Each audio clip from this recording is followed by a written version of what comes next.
And hello everyone, it is Peter Sam, the Narrow Gauge Engine here. Today is the day, the last Brenner season to look at, season 21. In a lot of ways, this season was very unfortunate. It has Edward's departure from the Steam team and was cut so short because Wubba had to take centre stage, which was a bad idea. This left the season with a mere 18 episodes under its belt, as opposed to the usual 26. This season is the shortest of any we've looked at so far, but that doesn't necessarily mean it's the worst. On the other hand, it'd have to pull out all of the stops to make sure it can compete. Let's see how well it did with its episodes now, beginning with the worst of the lot. Number 18, Runaway Engine. The only redeeming quality of this episode is that neither Millie or Steven are in the right, and that is acknowledged by the end. But I have to be honest, I like neither of these assholes. Millie's annoying here, but she's a lot more likeable than Steven, who is so unlikable. He even takes the piss out of Millie and Glenn's accents, like what? That's a bit offensive. In other episodes, Steven didn't have to try to be funny, and that's what made him so special, but here he tries way too hard and it just feels wrong. Situational, casual humour is what suits the character, writers.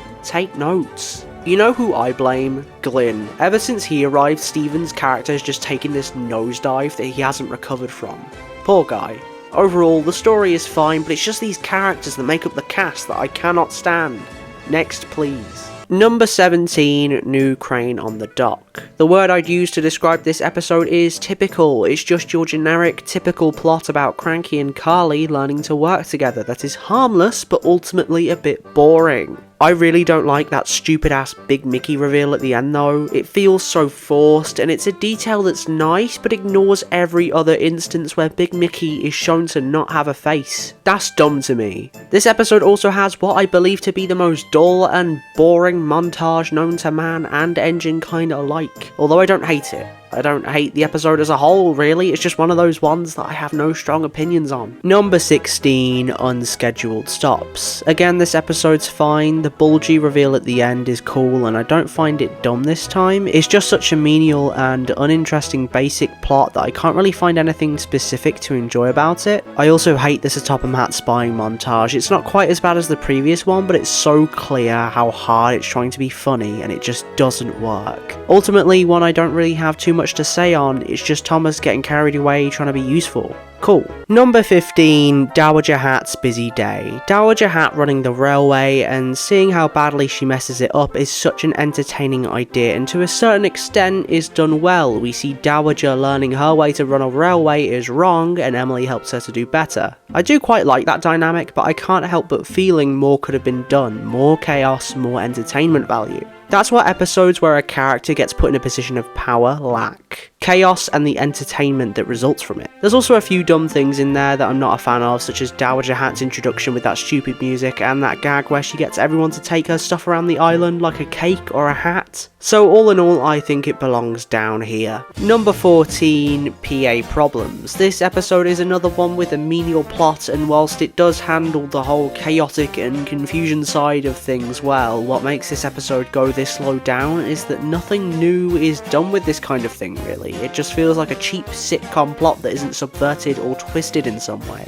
and therefore lacks any nuance or interest from me. But I do like the fact that Edward is his sort of protagonist in this one though. Considering he gets kicked off the Steam team later, it's sort of the crew's way of saying, hey, we still value this character, but our hands have been forced. It's nice. Also, Reg doing that weird dancing thing is cursed, just saying. Number 13, A Shed for Edward.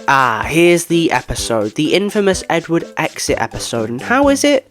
Fine. What it means for the series is absolutely shocking and wrong in every sense, but as an episode, it's not the worst of the season. Then again, I could hardly put it near the top, could I? I'd get slaughtered. Again, this one follows a boring plot that's okay. It reminds me of that one season 17 episode, which I did like, but it's less interesting this time round. There's also that dumb recap at the beginning, which was not necessary, especially when watching these back to back like I did. I think the one thing I can praise for this episode is the dynamic between Edward and Philip. and I thought this episode was setting up numerous others with them in, but no, not really, which I find sad. Either way, their dynamic is sweet and probably is what makes the episode. Number 12, Cranky at the end of the line. Another decent episode. It's nothing mind-blowing or anything, but I don't hate it. It really brings that aspect of Cranky always feeling overworked to the forefront with his creaking. If only Creaky Cranky wasn't already an episode title, although that's never stopped the writers before, has it? I think the things that bring this one down are the scenes with Carly in. The fact that she's just in the trucks is so uncomfortable to think about. Her disembodied cab with her face on is just sitting there.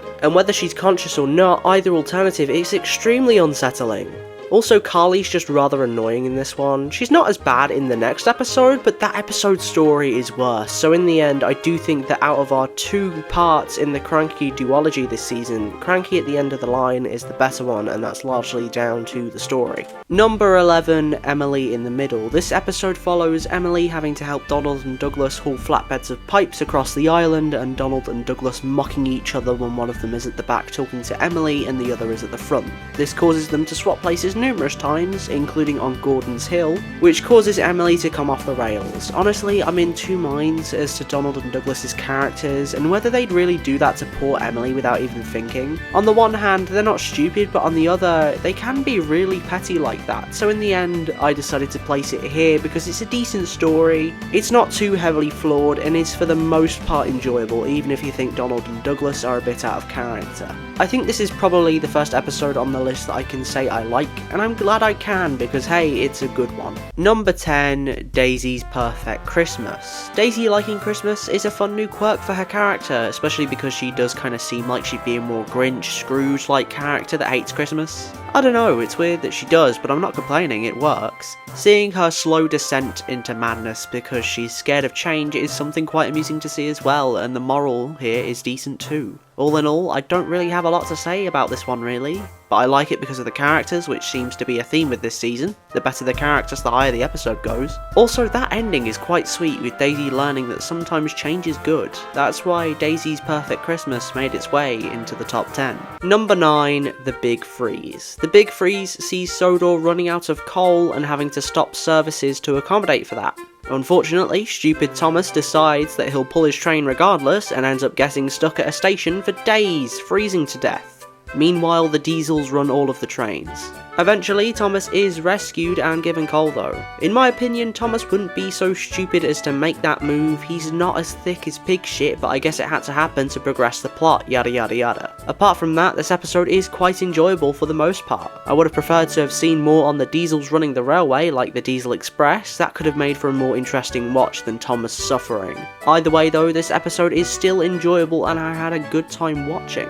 Hate that fucking squirrel in Thomas's funnel though. Hope it's dead now. Number 8, Stuck in Gear. Ooh, another Harvey episode. Not had one of those in a while, and I'm glad to say that this one is such an improvement upon the last one. Here we have a more interesting concept, and whilst I think more could have been done with it, it is cooler to me. My favourite scene from this one probably has to be where Harvey tries fixing his problem by pushing his crane against the wall of the tunnel. It's kinda satisfying, can't lie. Plus, watching him fall so realistically just amuses me. I think it's the timing of it that makes it funny. A beautiful scene in a beautiful episode, what can I say? Number 7, Terence Breaks the Ice. I know some people out there have a problem with Terence in this episode, with how he's characterised, but honestly, I quite like this. It reminds me of the Thomas and Elizabeth rivalry that spanned season 6 and 7, and it brings back a dynamic I like, but flips it on its head. I will say I'm not a fan of the flashback, because I know Thomas, Terence and the Snow back to front, upside down and inside out, and it was way too long, but I really enjoy the climax and the ending. There's nothing too much to dislike in my opinion. It's a fun narrative, and that's why this episode has ended up on the top half of the list. Number 6, Amos Singular Engine. I love this episode for its odd character choices. Daisy, Diesel and Harvey as the main 3 characters is so unusual, but it makes for some really interesting scenes. This is only helped by the narrative of Diesel trying to create conflict between the 2 other engines, until they meet and become friends. That's probably because they realise Diesel's an arsehole. As this episode comes right after the other Diesel and Daisy focused episode this season, I feel like it should have been the flip of that, being that Diesel was in the right and Daisy was in the wrong.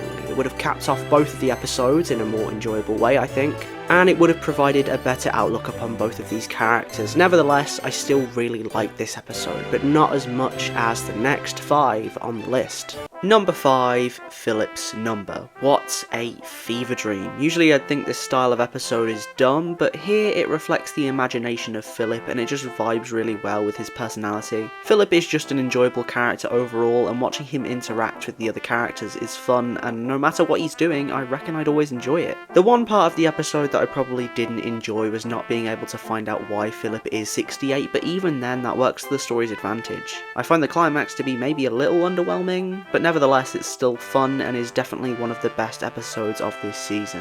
Number 4, Confused Coaches. Okay, so I know that a lot of people find this one to be the best episode from the season, and obviously I've put it down lower than most people thought I would. The only reason I've done that is because I just prefer the next 3, and it in no way reflects any faults the episode may have. I don't think there are any, to be honest. It's a perfect cap-off to the decade-long rivalry between Gordon and Spencer, with both of them forgiving one another of their previous grudges and misdeeds. They're both characterised really well, and the little mix-up that befalls the pair is really enjoyable. I mean, we finally get to see Spencer pull the Express, which I'm sure is a concept that's been floating around ever since he was introduced.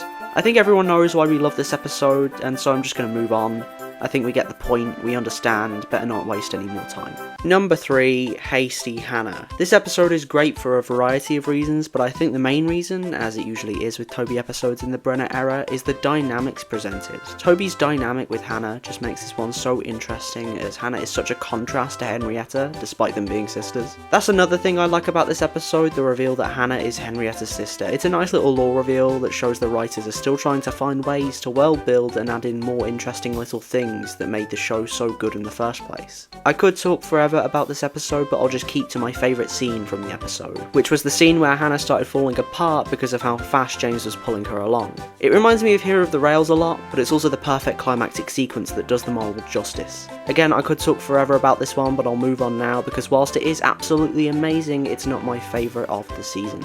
Number 2, Springtime for Diesel. Springtime for Diesel is a truly amazing episode and a great outlook upon Diesel's character through his dynamic with Daisy. That dynamic is so well done, and the guilt Diesel feels when the engines speculate about her condition following him biffing her. It's so interesting to watch this side of Diesel and seeing how he deals with the guilt, and it makes for such an enjoyable watch. On the flip side, we also see Daisy try to change Diesel throughout the episode, and that's enjoyable to see as well. And I don't think there's any influence from Sir Topham Hatt on this one, which just makes the arc all the stronger. The one little thing that I didn't like was that joke with the workman and the way that Daisy's new spring looks, but that's about it really, and that is so minor. This episode is a delight and a deep look into Diesel's psyche and the way he deals with guilt, and it would have been my favourite, if not for... Number 1, the fastest red engine on Sodor. This episode is just everything. James's cocky attitude comes to the forefront and is portrayed really well. There's some really fun moments sprinkled in, like with Toby at the beginning. Aside from that, we also have the reintroduction of Rosie, of all characters. She's shoved into this supporting role that works really well for her,